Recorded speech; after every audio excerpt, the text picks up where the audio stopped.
Welcome to Mental Health Without Borders, the Global Wellness Podcast with Dr. Lindsay Frey, where we dive into the complexities of mental health from a global perspective, exploring how different cultures approach wellness and what we can learn from one another. This episode is sponsored by Finding Hope Wellness Center in Tampa, Florida, where individuals, families, and couples can go to receive hope and healing for their mental health. Go to www.findinghopewellnesscenter.com to find out more. Well, today is a special episode. I'm sitting down with the internationally based clinical psychologist, Dr. Véronique Elefant-Yanni, whose work spans continents and cultures. Originally, she is from France and now is based in Switzerland. Dr. Elefant-Yanni has lived and studied in Canada, South Korea, Singapore, and Switzerland, and brings this global perspective to her therapeutic work. She specializes in working with expats, cross-cultural couples, and globally mobile clients, particularly those navigating life and love across borders. She offers a grounded, culturally sensitive support to help them feel seen, understood, and empowered. She also developed what's called 3D human therapy, which I'm so excited to learn more about with you. So welcome to the podcast today, Dr. Elefant-Yanni. How are you? Thank you, Lindsay. Thank you very much for this kind of introduction. I'm fine. And everyone, hello from wherever you are. Yeah, it's really nice to be on your podcast today. Yes, I'm excited to have this conversation with you. And I wanted to first learn a little bit about your personal and professional journey and what led you to pursue clinical psychology. So I think my own path is what bring me first to psychology. I lost my mother from cancer when I was 17. And at that time, it was really difficult for me. And I had something in me, I will say, like, I had a lot of anger. And when I get married, I realized that I had some difficulty with my own feelings. So I decided to go to psychology, to study psychology for 1 year, just to understand, understand what is happening in me, I have questions, nobody can answer, so I need to understand, So in fact, at the same time, I work on myself, but I stayed at the university for 17 years, When I finished, I had my doctorate. So yes, I teach at the university. So it was really a full path. And one of the questions I had during my studies was who I am. The question is who I am, trying to understand myself, trying to understand the world around. Yes, but I understand that you need to understand yourself to understand the world. And most of the time, I was always considered intelligent, IQ and everything. So my question was, it's not a question of intelligence. I remember once somebody asked me, what is your best skill? And I say, okay, I'm intelligent. Yes. What is your worst defect? My intelligence. Because we are pushed in this direction of to be good scholars, good students, and develop your brain. But most of the time, we don't see the need of sensitivity. We don't see the need of our feelings. In fact, it's like the black box that we never open. And everything is intelligent. And to the point that now we speak about emotional intelligence. So it's always in this direction. So one time somebody asked me where I wanted to go. Do I want to go to behavioral? Do I want to go to neuroscience? And my answer was no. I want to understand something very subtle, what we call psyche. And this is the basis of psychology. At the beginning, Wundt, when he created psychology in 1876, he studied feelings, he studied affects. And in fact, what I discovered after my own research, he already had this 3-dimensional model of the feelings or affect. So psychology, as the name indicates is to study psyche, which means also your unconscious. But very quickly, it became the study of intelligence. You have tests at school when you go to the army, okay? So it's like a misdirection of psychology. So the main question is, how do I function? Who I am? And when for my thesis research, I had this possibility to work with emotion, but very quickly the subject changed and they asked me to work with affect. It was almost a trap, I will say, okay?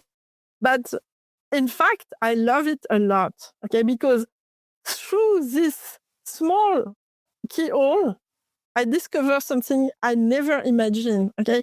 I understand a lot of how I function and even how the universe functions, I will say. It's very pretentious from myself, but I want to say something that, most of the time I never speak about spirituality. Never. Even to my patient, I say, this is where I stop. Okay, because I use meditation. So I explain to my patient I use meditation as a psychological tool. But there is something here. And I will say our unconsciousness is the consciousness of the universe. And this is big. It's really big.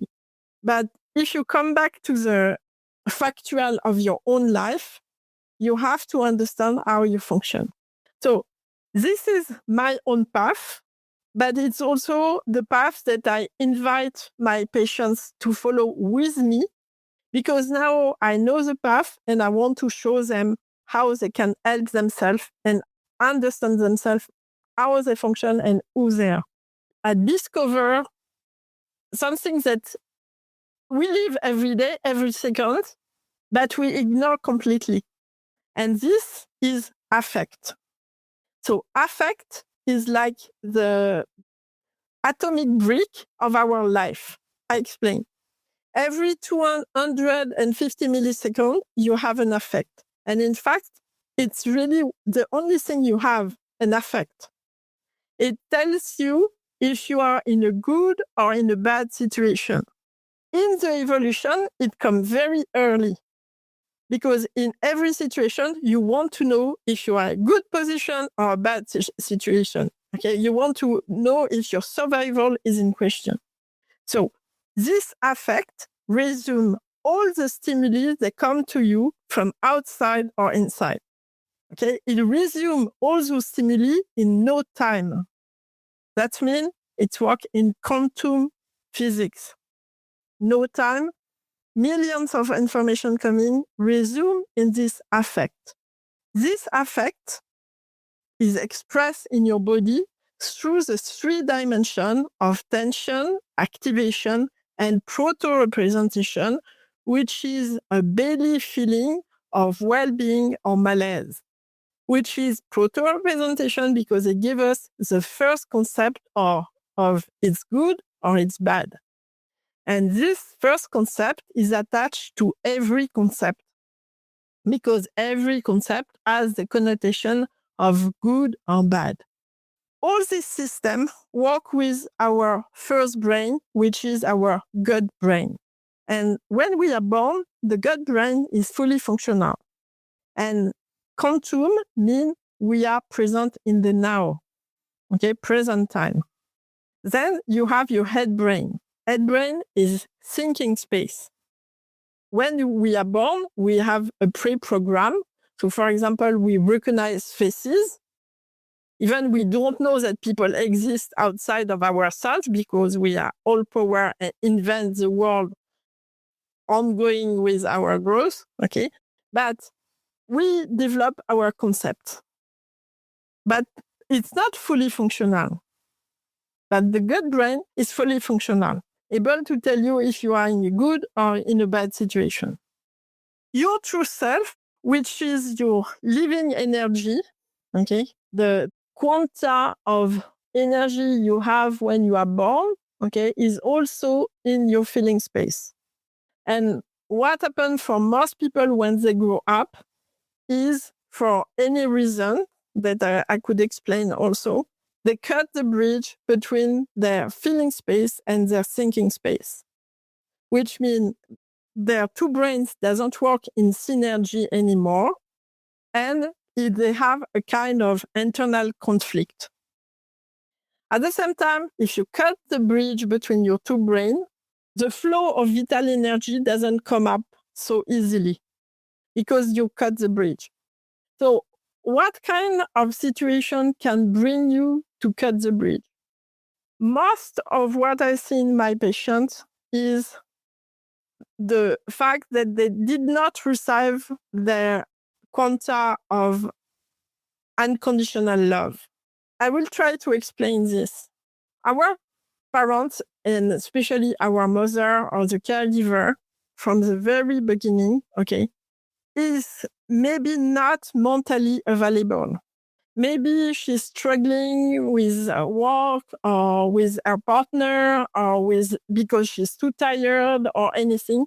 But the fact that you are not mentally present, mentally available, means for the children that is not receiving unconditional love.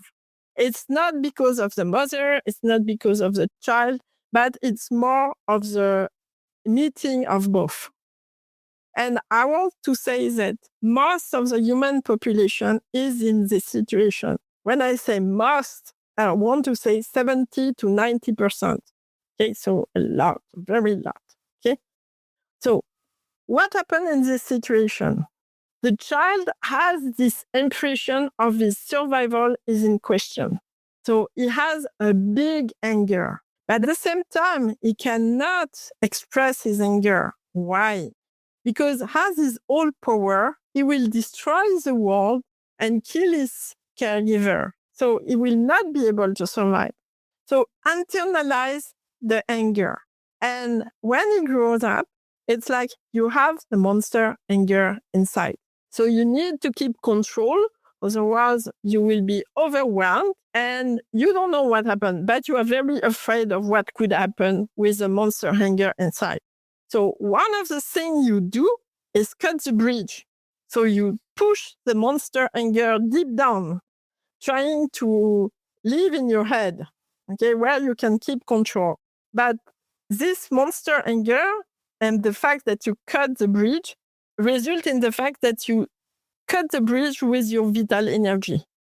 So this is what happens when you arrive young adult with depression or with burnout.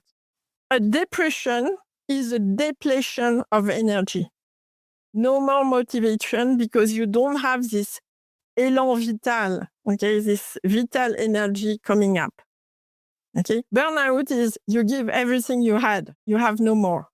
But before that, you have some sign like you feel like a zombie or like a fraud. And you live like in a tunnel, you know? There is no this étincelle of life, like, oh, striving in life. And it's like you numb yourself. When you cut the bridge, you numb yourself. Like, okay, I don't want to feel. I just want to think. And often people feel like they are lost in their thinking. Like rumination, a lot of rumination, a lot of thinking. Yes. And I think a lot of professionals have been there. They've been in that burnout state where they don't feel like themselves. They feel like a robot or a machine, and they're just going and doing. But I can understand what you're saying as far as this disconnection between the logical side. I've got to do this. I've got to keep going. I've got to press forward. And all the emotions that are coming up. So you're saying they're kind of like they're pushing them down in a way, and they're just operating in this other side of their brain. And so what does rebuilding that look like? Would you call that like rebuilding the bridge or rebuilding your internal state? Or what would that look like? So yes, I call it rebuilding the bridge, okay? So there is different tools that I use. I call it the well-being program. And I just want to say something here. Sometimes we hear about anger management, okay? But anger is the other side of the coin of well-being. So instead of calling it the anger management, I really prefer to call it the well-being management. Okay. So one of the things is taking your power back, which means you have to diffuse the anger, make the monster become a mouse. And for this, you have tools. And I need to explain something else. Frustration has the same nature as anger. Sometimes just a small frustration and, big tantrum. Like the bowl is full and now it's overflow. So when you have satisfaction in your life, you can annihilate some frustration. So how do I diffuse the anger? Have 4 tools. One is the 3 breathing. Easy tools, mechanical tools. The 3 breathing, you breathe in and out through your nose only. You feel your belly because you breathe with your belly. You hold it a few milliseconds. You exhale again with the nose. Hold it a few milliseconds, 3 times like this. Take less than 1 minute. Mechanical. Why? Because when you are stressed, all your organs contract. But when you expand your belly, you send the signal to your brain that you are relaxed. So it's mechanical. You don't need to believe in anything. You just do it and it's working. Relax. Less than 1 minute. You can do it everywhere. At your desk, on the subway, anywhere. Less than 1 minute. Yes. And I'm such a big fan of deep breathing. And what do you say? I'm sure you've had this. I have this all the time as a clinician. But what do you say when people say deep breathing doesn't work for me? Most of the time, I don't hear just yet this kind of thing, not so directly, okay? Yes, I feel fine, I feel fine, okay? So, sometimes they just, I don't see any difference. And a few days later say, yes, I'm doing it a few times a day, it's working fine. Okay, You good. have So to I just tell my understand. people, keep trying. Exactly. The thing is, some people, it's like you have to force them to accept, like the deny, deny. The psychoanalysis speak about deny.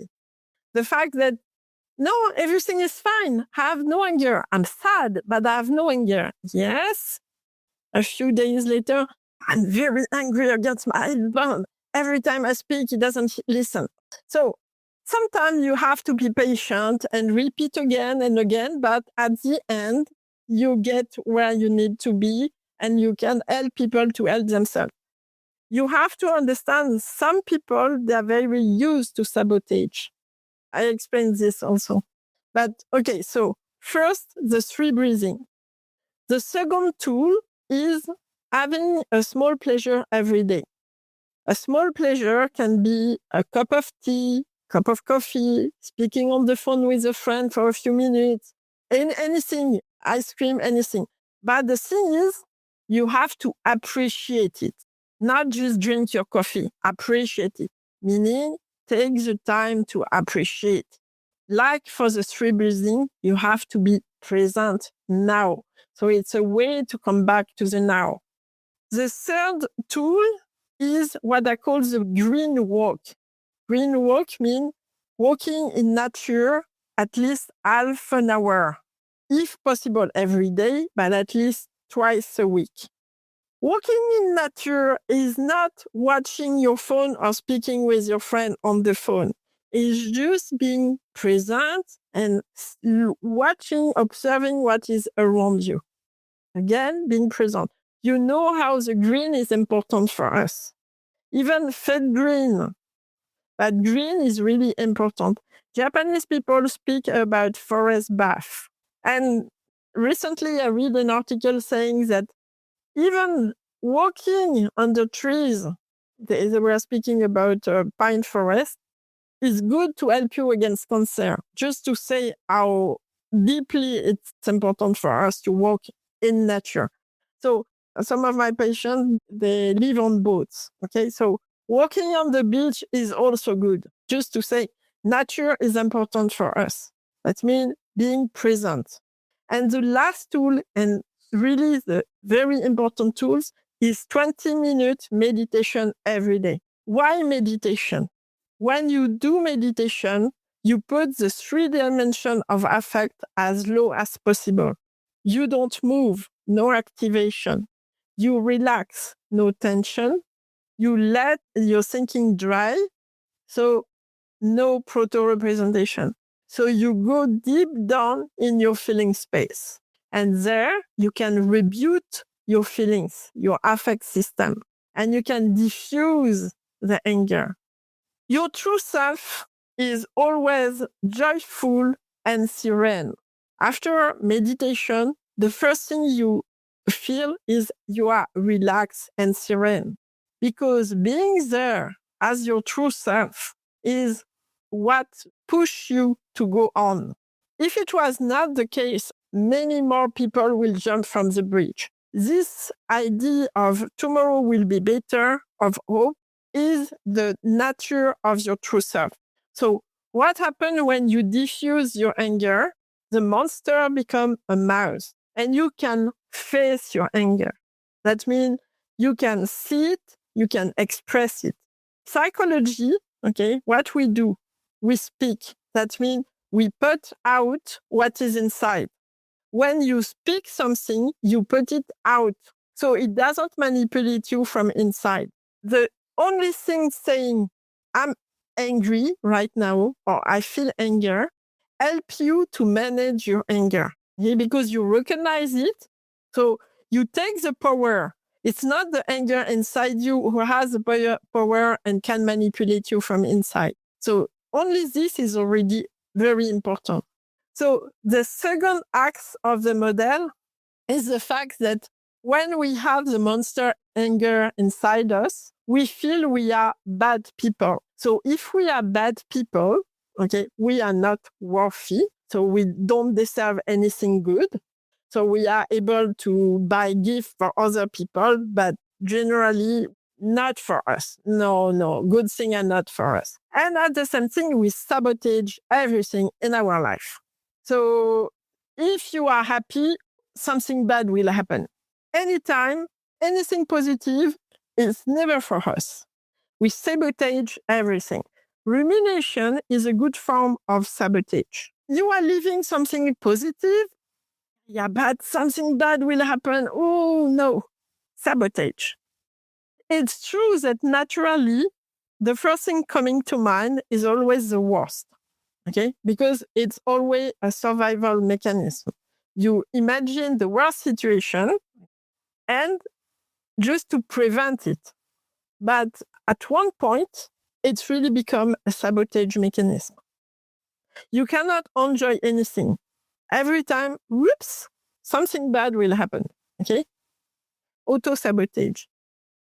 It's also coming up in relationship and in a lot of form of in your life regarding work, regarding a relationship and anything. And also one thing, when you lower your anger and it's become a mouse, okay, what happens is you become to love yourself. Okay, so I become more worthy of loving myself. I deserve good things. I become to trusting myself. Okay, trust myself. I don't need external validation.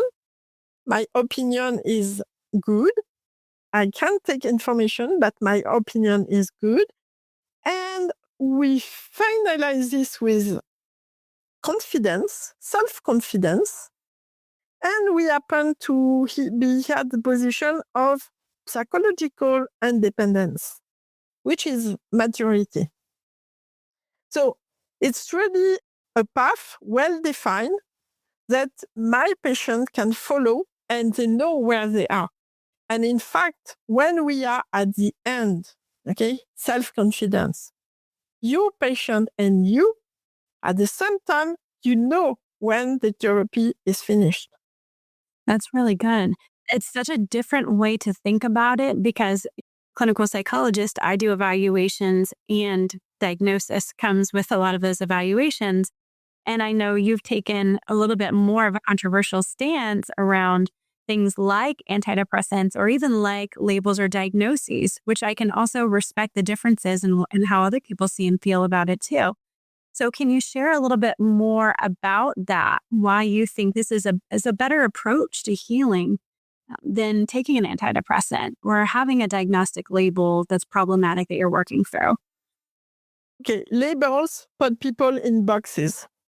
It doesn't give us any answer, but you are in the boxes like you cannot get out of the boxes.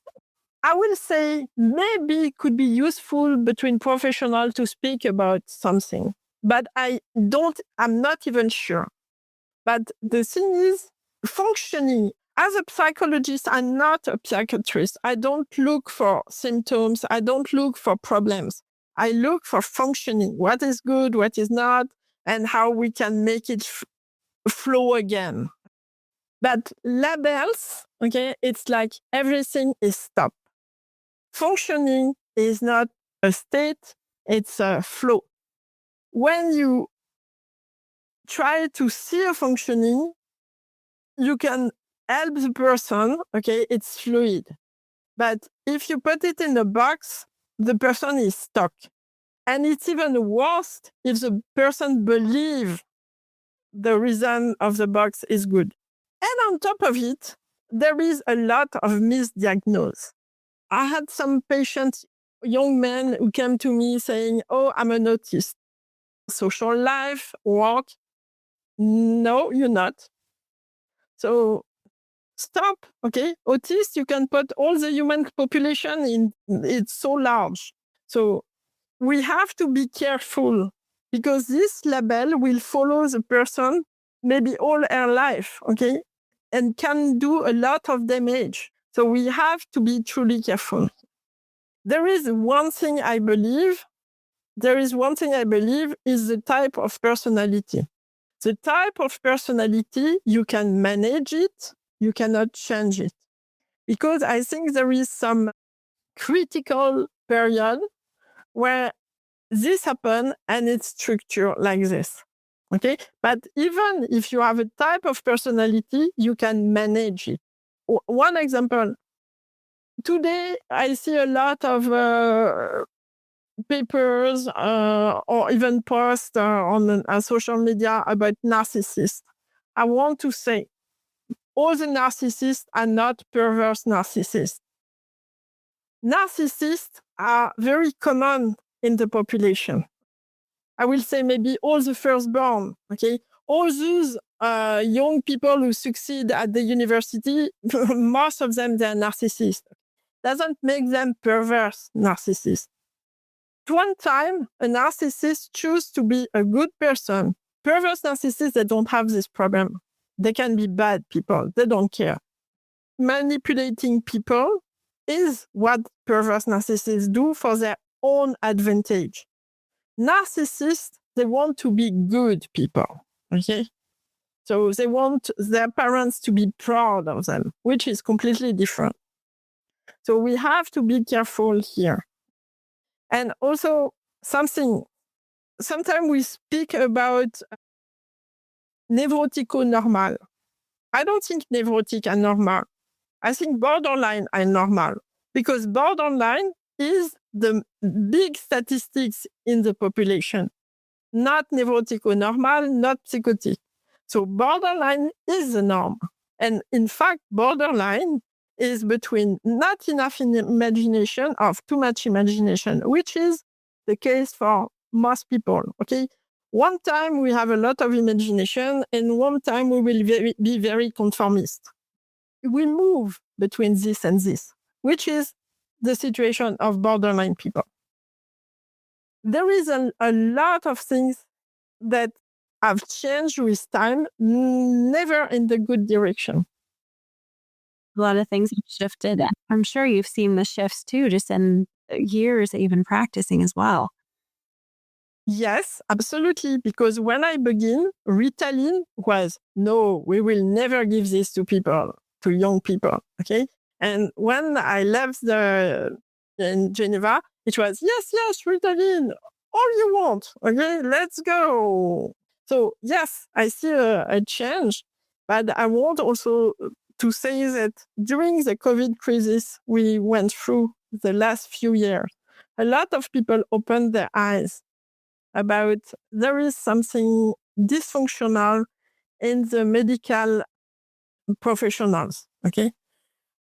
They have too much power, but this power comes from the pharmaceutical because there is a lot of money here. And I will say also something. The situation of psychologists is different from one country to another.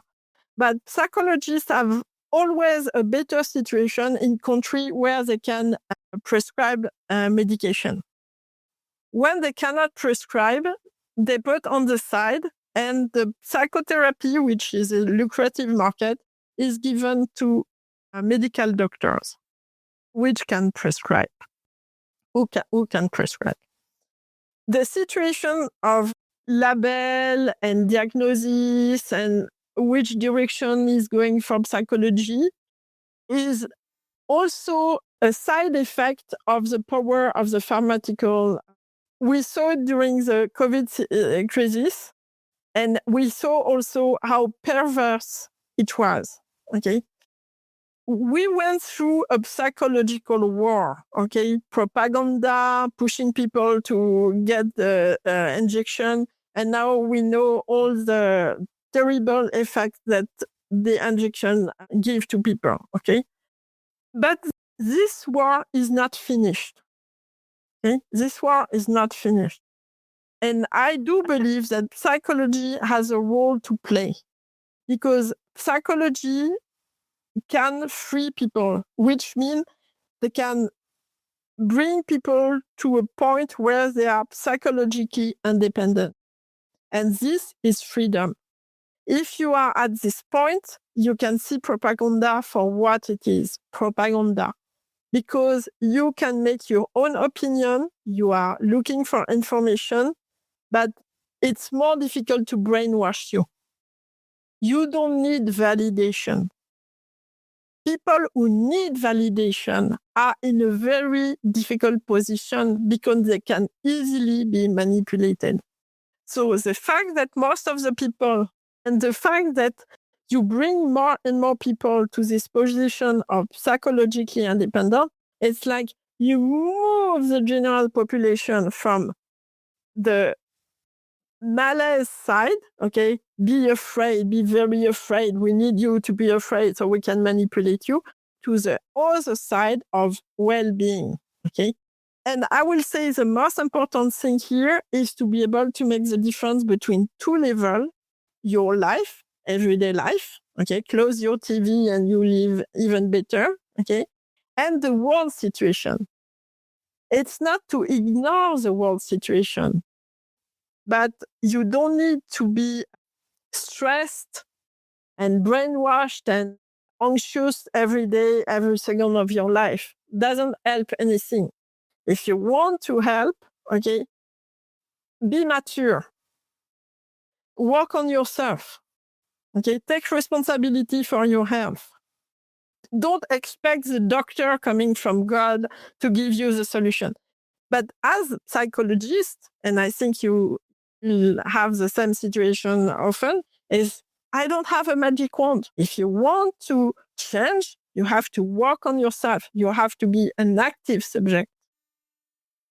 Yes, absolutely. I love that you said focus on yourself, take control of your health, be present, and some of the other tools you've given. Breathe, meditate, connect with nature, connect with other people you care about, slow down. I think these are fantastic principles. Right. No side effects. That's beautiful. Absolutely.